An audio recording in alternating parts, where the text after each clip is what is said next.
Menurut saya sudah saatnya LMK dan LMKN kalau tidak bisa melaksanakan tugasnya dengan baik, lebih baik dibubarkan.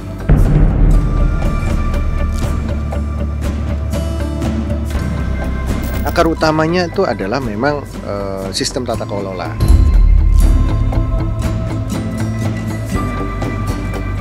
Profesi kami sebagai pencipta itu sering dikesampingkan.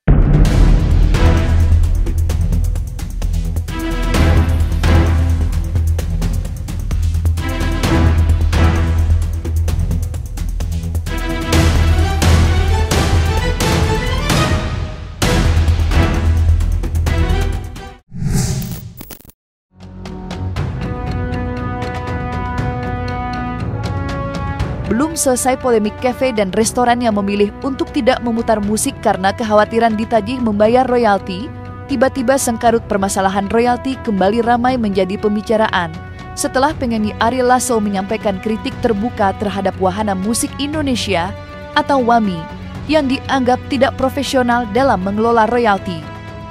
Mantan vokalis Dewa 19 itu mengaku heran penerimaan nominal royalti yang tercantum dalam laporan WAMI hanya ratusan ribu rupiah.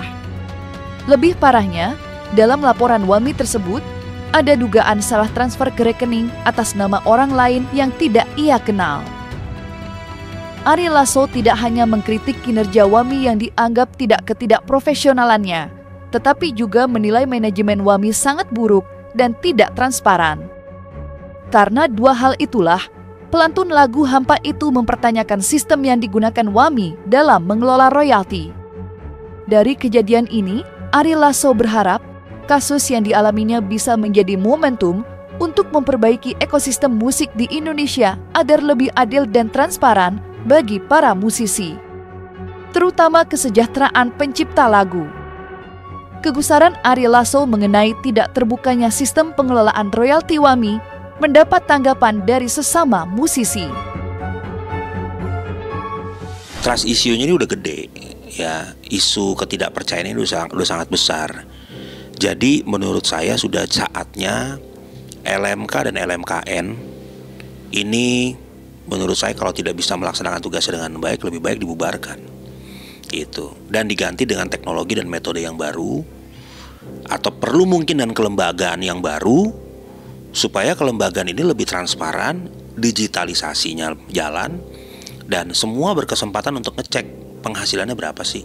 Karena selama ini laporan tidak transparan. Bayangkan aja ya, saya aja dapat laporan royalti tahun lalu, kuarter kedua itu 494.000. Mosok iya pencipta lagu mau bayar obat di apotik mesti nunggu setahun doang untuk royaltinya cuma 100-an ribu. Ini fakta loh, saya nggak bisa buka aja nih komposer-komposer yang saya temukan lagu hitsnya besar, mereka cuma dapat 200 ribu, 150 ribu, padahal lagunya di mana-mana. Kemudian dengan lagu sejumlah hampir 180 lagu hits sesuai dengan data publishing yang ada, dan ya nggak usah semuanya dihitung lah, lagu saya di band terdahulu aja dibawa kemana-mana, dibawain nama band cafe, dibawain nama band wedding, dibawain nama band saya juga. Ya kan, itu penagihannya pada kemana semua gitu kan. Lalu Mas Piu Padi 125 ribu. Ini kan menandakan bahwa pengkoleksian ini selama ini ngapain aja gitu loh, ya kan. Dan LMK ini kan sudah ada sejak 1991 atau 92 ya dengan YKCI. Lalu WAMI ini kan juga ada semenjak 2009. Saya tuh anggota WAMI itu sejak 2009 loh, berarti sudah 16 tahun saya anggota WAMI. Kami tidak pernah tahu bagaimana proses ini terjadi. Jadi mau siapapun yang duduk dalam posisi komisioner LMK ini silakan saja. Tapi buat saya itu bukan hal yang penting. Hal yang penting adalah mana transparansinya yang kemarin-kemarin, ya. Kemudian bagaimana Anda menagih royalti kami, bagaimana pendistribusiannya, lalu bagaimana auditingnya. Karena sesuai dengan Undang-Undang Hak Cipta 28/2014, LMK dan LMKN itu wajib diaudit 1 tahun sekali. Akar utamanya itu adalah memang sistem tata kelola. Kritik terbuka Ari Lasso terhadap pihak WAMI menuai beragam reaksi, ada yang mendukung, ada pula yang menyanggahnya. Wami sendiri tak lama setelah mendapat kritik dari Ari Lasso pun langsung memberikan klarifikasi. Wami mengakui adanya kesalahan teknis dalam pengiriman laporan nominal royalti yang sebenarnya diterima Ari Lasso. Lebih lanjut, Wami terbuka atas kritik Ari Lasso yang meminta transparansi dan audit. Setiap masukan, kritik, dan perhatian dari publik adalah hal yang berharga untuk terus menyempurnakan kinerja kami demi menjaga amanah para pencipta dan pengusaha musik. Tulis Wami melalui akun resmi media sosialnya.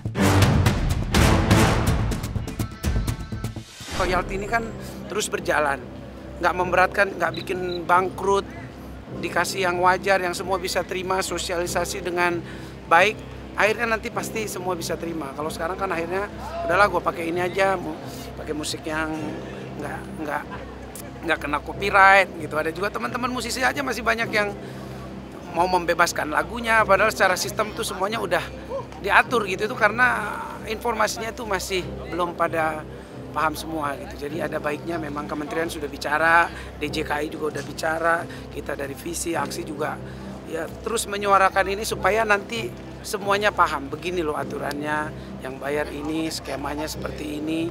Nanti hal-hal yang mungkin kayak UMKM mungkin perlu dibicarakan lagi supaya ranah-ranah yang tidak masih merangkak banget usahanya gitu, tapi pakai musik buat ini semua PR gitu loh, yang supaya ya sama-sama kita memberikan solusinya. Ini sangat tidak adil. Tadi saya sudah tegaskan bahwa profesi kami sebagai pencipta itu sering dikesampingkan. Bahkan padahal profesi kami ini memberikan banyak warna di industri musik ini. Ya, ibaratnya konser, kalau beli tiket mau denger apa sih? Mau denger lagu kan? Bukan hanya ngeliat penyanyinya doang dong. Nah, pasti kan denger lagunya. Jadi kami memang merasa profesi kami ini dikesampingkan. Yang kedua, pertanyaannya apakah perlu dibubarkan atau tidak? Ya kalau tidak berfungsi ngapain diteruskan?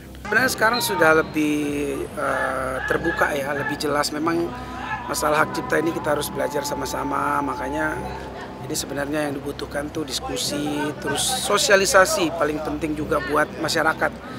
Ya kita lihat sekarang kan banyak somasi-somasi juga, banyak kafe-kafe, resto yang sebenarnya secara aturan sudah lama gitu ada aturan ini, tapi mungkin nggak nyampe ke semua stakeholders, mereka nggak tahu, akhirnya tiba-tiba kayak sekarang kayak baru diberlakukan gitu, padahal sebenarnya sudah lama ini aturan ini berlaku, cuman mungkin ya itu belum sosialisasinya belum maksimal, jadi belum semua tahu. Mungkin ya user merasa juga nggak pernah bayar kali atau nggak perlu bayar, itu mereka mungkin belum terinformasi dengan baik. Jadi ini memang saatnya menurut aku ya semua mungkin harus seperti ini. Kita dari negara lain juga masih tertinggal jauh ya masalah hak cipta ya. Mungkin di negara lain kalau kita pergi semuanya sudah rapi, kita baru masih berantemnya gitu. Tapi semua negara juga kayaknya melewati masalah ini. Tapi yang penting sebenarnya hak cipta ini memang ada aturannya. Teman-teman juga masyarakat, pengusaha ataupun bisa akses semuanya di Google, di aplikasi, terus di undang-undang. Secara undang-undang sudah ada aturannya, terus juga ada PP 56 di sana ada aturan-aturannya. Kafe, hotel, klub, apapun itu yang memakai musik ini sebagai bagian dari usahanya. Artinya yang orang nggak paham adalah sebenarnya setiap pemakaian musik ini ada hak komersilnya, di sana ada hak pencipta. Itu basicnya gitu. Jadi nanti lengkapnya ya dilihat semua itu ada aturannya. Banyak kan jenis usahanya juga banyak. Kisruh royalti yang diterima Ari Lasso dan musisi lainnya yang dianggap jauh dari kata memuaskan, menarik perhatian Menteri Hukum dan Hak Asasi Manusia, Supratman Andi Antas. Sebagai Koordinator Menteri Hukum dan HAM, Supratman menyetujui agar Wami segera diaudit untuk meninjau kembali sistem pengelolaan royalti yang mereka kelola. Sementara itu, mantan keyboardis grup band Chris Patih, Badai, dengan tegas menyarankan agar rel MKN dan LMK untuk dibubarkan, lalu diganti dengan sistem baru yang kompatibel dengan era sekarang yang serba digitalisasi. saya ini kalau kita bicara performing rights ya, kalau kita bicara digital collecting saya masih aman. Tapi kalau performing rights ini sangat menyedihkan gitu. Jadi kami sebagai pencipta juga tidak bisa mendapatkan jaminan di mana kewajaran pembayaran royalti kami gitu. Jadi kalau menurut saya, jika memang tidak bisa berfungsi dengan baik dan jika tidak bisa menemukan lagi metode baru, ya lebih baik bubar. Diganti saja dengan digitalisasi. Selesai. Sebenarnya restoran, kafe, dan lain-lain itu sebenarnya mereka willing to pay sebenarnya. Mereka sebenarnya ingin bayar. Cuman masalahnya ketika sudah dibayar, apakah ini akan adil nggak pembayarannya ke pihak-pihak yang terkait, yang punya? Iya, gitu loh. Misal nih ya, misal satu kafe, kayak tadi saya barusan ke Parley Resto, kan cukup besar tuh. Mereka bayar ke Wami misalnya ya. Harusnya kan bikin paling enggak LMKN itu bikin daftar di Parley ini lagu apa aja yang di lagu siapa saja yang dimainkan. Sehingga jangan sampai Parley ini tidak pernah ngeplay lagunya Charlie Van Houten misalnya ya, tapi royaltinya ke Charlie Van Houten. Nah itu loh yang orang masih bingung gitu loh. Orang harus, kalau semua pendistribusian sistemnya benar, restoran tuh bayar kok, bener. Cuman karena pembayarannya belum jelas, nanti kok restoran bayar nanti baginya kemana coba? Ya kayak istri saya nih ya, Mulan Jamila, itu 0 royaltinya. Kenapa Indra Lesmana tidak ikut LMK?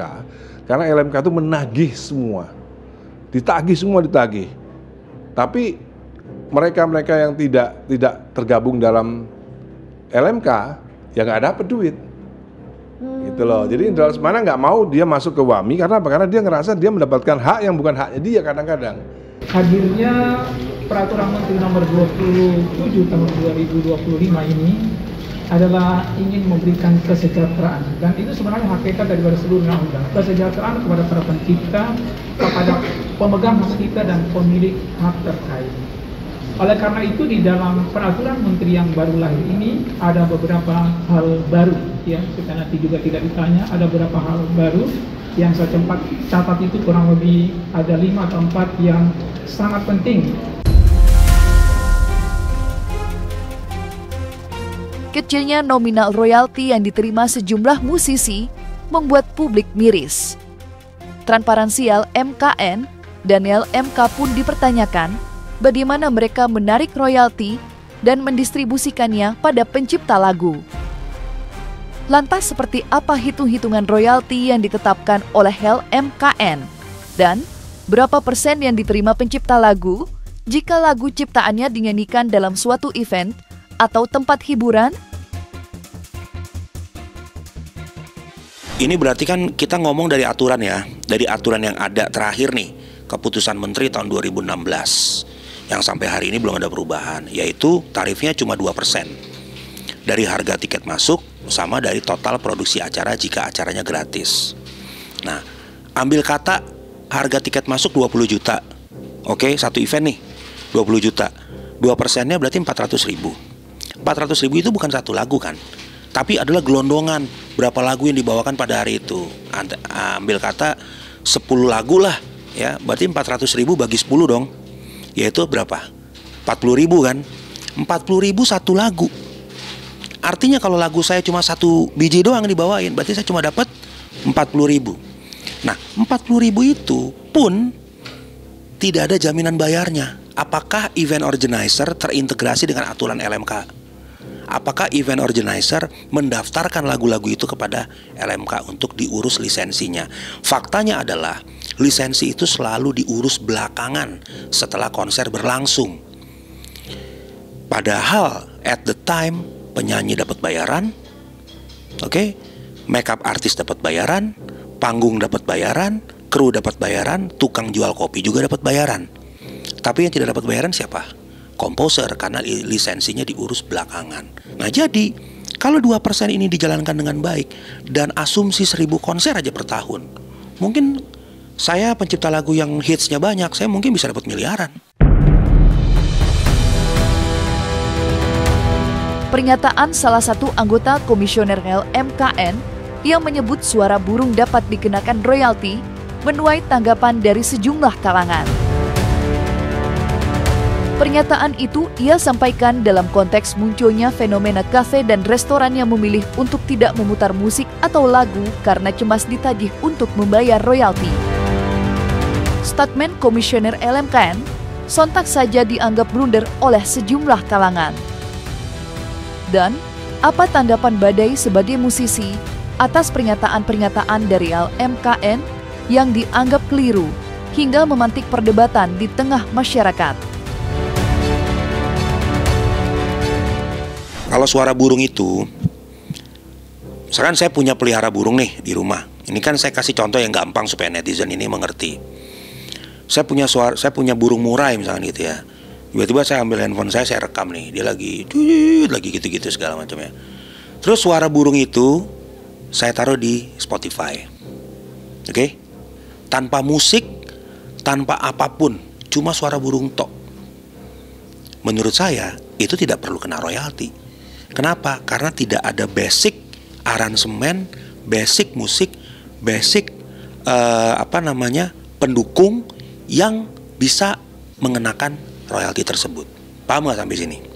Jadi kalau cuma suara burung tok, kan banyak suara burung di dunia ini. Menurut saya nggak perlu kena royalti karena tidak ada pendasarnya, tidak ada pendukungnya. Nah tapi kalau suara musik itu saya dukung dengan permainan piano saya. Nah, saya mainin instrumental, saya mainin lagu-lagu yang enak, karya saya dibarengin sama suara burung ini. Itu jelas kena royalti. Kenapa? Karena ada komposisi di dalamnya. 70 tahun setelah pencipta lagunya meninggal, oke? Meninggal nih. 70 tahun ke depan dia masih dapat royalti. Oke. Kalau misalkan lagunya tahun 1945 meninggal nih, si pencipta lagu meninggal nih, 70 tahun ke depannya tahun berapa? 45 tambah 70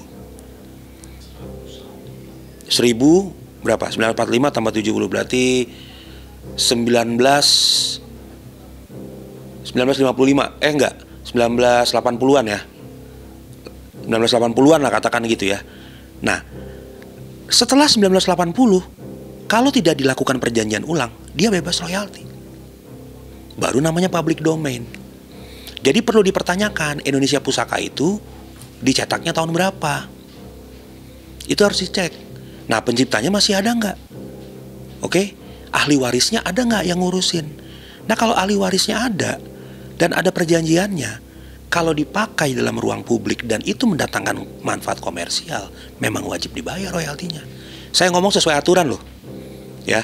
Saya bukan ngomong royalti yang dipakai oleh Timnas, enggak. Lagu yang dipakai oleh Timnas. Kita harus lihat dulu lagu Indonesia Pusaka itu dicetak tahun berapa.